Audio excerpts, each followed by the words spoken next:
नमस्कार, आप देख रहे हैं डीएनपी इंडिया। मैं आपके साथ हूं विशाल पांडे। आज बात करेंगे इस वीडियो में एक अनोखी लव स्टोरी की। जी हां, महाराष्ट्र में हुई एक शादी इन दिनों चर्चा का विषय बना हुआ है। शादी में दूल्हे के रूप में संजय नाम का एक युवक था जो कि अभी 12वीं में पढ़ाई करते हैं और वो महाराष्ट्र के येवले शहर के रहने वाले हैं। वहीं अगर दुल्हन के रूप में दुल्हन की बात करें तो दुल्हन के बारे में आप सोच रहे होंगे कि कोई लड़की होगी या फिर कोई महिला होगी, लेकिन आप गलत हैं यहाँ पर, क्योंकि दुल्हन के रूप में एक ट्रांसजेंडर थी। जी हाँ, जिनका नाम शिवलक्ष्मी बताया जा रहा है।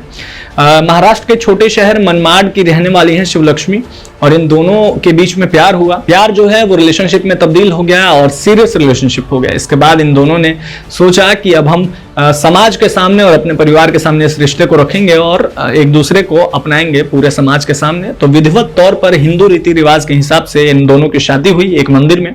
तो आज इस वीडियो में यही बात करेंगे, लेकिन सबसे पहले इस वीडियो में बात करने का मुख्य कारण क्या है वो ये है कि अगर देखा जाए दूसरी तरफ तो ट्रांसजेंडर समुदाय के जो लोग हैं उनको हमारे समाज में अभी खुलकर लोग एक्सेप्ट नहीं कर पाते हैं।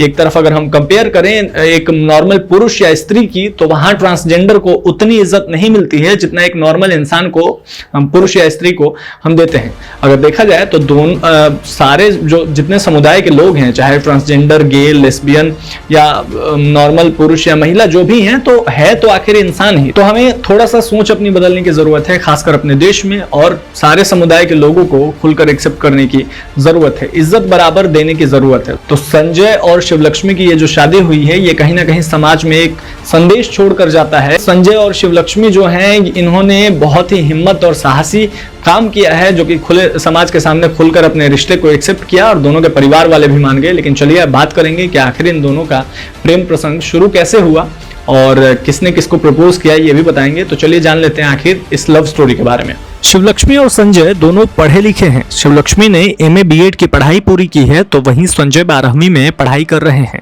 2 साल पहले सोशल मीडिया के जरिए दोनों की जान पहचान हुई। शिवलक्ष्मी टिकटॉक पर वीडियोस बनाती थी, संजय शिवलक्ष्मी के वीडियोस को फॉलो करता था। दोनों की दोस्ती हुई और मेलजोल बढ़ने लगा। जल्द ही ये दोस्ती प्यार में बदल गई। प्यार का ये सिलसिला बढ़ता गया और दोनों अपने रिलेशनशिप को लेकर गंभीरता से विचार करने लगे। वैलेंटाइन डे के मौके पर संजय ने शिवलक्ष्मी को प्रपोज किया। शिवलक्ष्मी ने भी तुरंत उसे स्वीकार किया, लेकिन शर्त रखी कि उसे सबके सामने शिवलक्ष्मी को अपनाना होगा। इसलिए दोनों ने शादी करने का फैसला कर लिया। तो देखा किस तरीके से सोशल मीडिया के माध्यम से इन दोनों में प्यार हुआ। उसके बाद ये प्यार जो है सीरियस रिलेशनशिप के बाद शादी में तब्दील हो गई। मंदिर में शादी हुआ, दोनों के परिवार वाले भी राजी हो गए और 12वीं में पढ़ाई करते हैं। जबकि अगर शिवलक्ष्मी की बात करें तो वो भी काफी पढ़ी हुई है। इसके बाद चलिए जान लेते हैं कि आखिरकार दोनों के परिवार वाले कैसे माने, क्योंकि अगर अभी के सिचुएशन में बात करें तो इंटरकास्ट मैरिज अगर आप करते हैं तो भी परिवार वालों को मनाना बहुत ही मुश्किल हो जाता है। ऐसे में अगर एक पुरुष और ट्रांसजेंडर की शादी की बात करते हैं तो बहुत ही कम चांसेस होते हैं कि आपके परिवार वाले मान जाएंगे। लेकिन आखिर कैसे कन्विंस किया इन दोनों ने अपने परिवार वालों को और परिवार वाले माने कैसे, ये भी देखना बहुत ही दिलचस्प होगा। तो चलिए जान लेते हैं इस रिपोर्ट के माध्यम से कि आखिर दोनों के परिवार वाले माने कैसे। अब उनके सामने बड़ा सवाल था कि क्या समाज और घर परिवार उनकी शादी को मंजूरी देगा, लेकिन दोनों ने अपने घर वालों के साथ बैठकर इस विषय पर चर्चा की। उन्हें दुनिया भर में हो रहे बदलाव और इस रिश्ते की अहमियत को समझाया।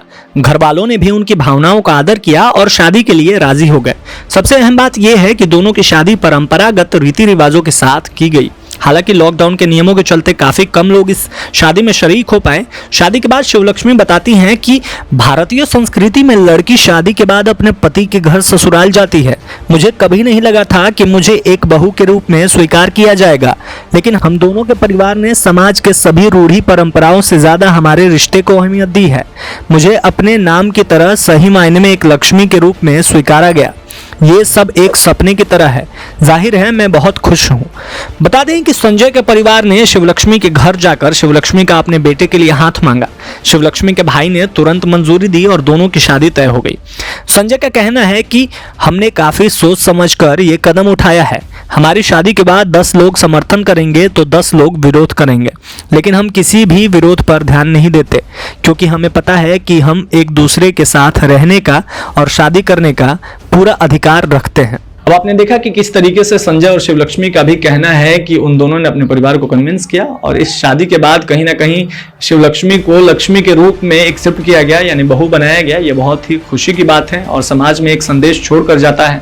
मैं आपसे इस वीडियो के माध्यम से यही आग्रह करूंगा कि देखिए, चाहे कोई भी समुदाय का इंसान हो, है तो वो इंसान ही, तो उसको उतनी ही इज्जत कीजिए जितना आप एक किसी भी नॉर्मल इंसान की करते हैं, जितना आप किसी भी पुरुष की करते हैं, स्त्री की करते हैं। ट्रांसजेंडर है तो उसको हीन भावना से देखने की जरूरत नहीं है। भेदभाव अभी से भी छोड़ दीजिए, क्योंकि आने वाले समाज में जो है वो सबको बराबर का हक मिलना चाहिए, क्योंकि वो भी इंसान है। और तमाम खबरों के लिए आप देखते रहिए ADN इंडिया। चैनल सब्सक्राइब नहीं किया है तो जरूर करें और उस वीडियो को ज्यादा से ज्यादा शेयर कीजिए, ताकि सबके जो है सबको पता चले कि इस शादी के बारे में पता चले और ट्रांसजेंडर समुदाय के जो लोग हैं उनको इज्जत मिले जितने के वो हकदार हैं।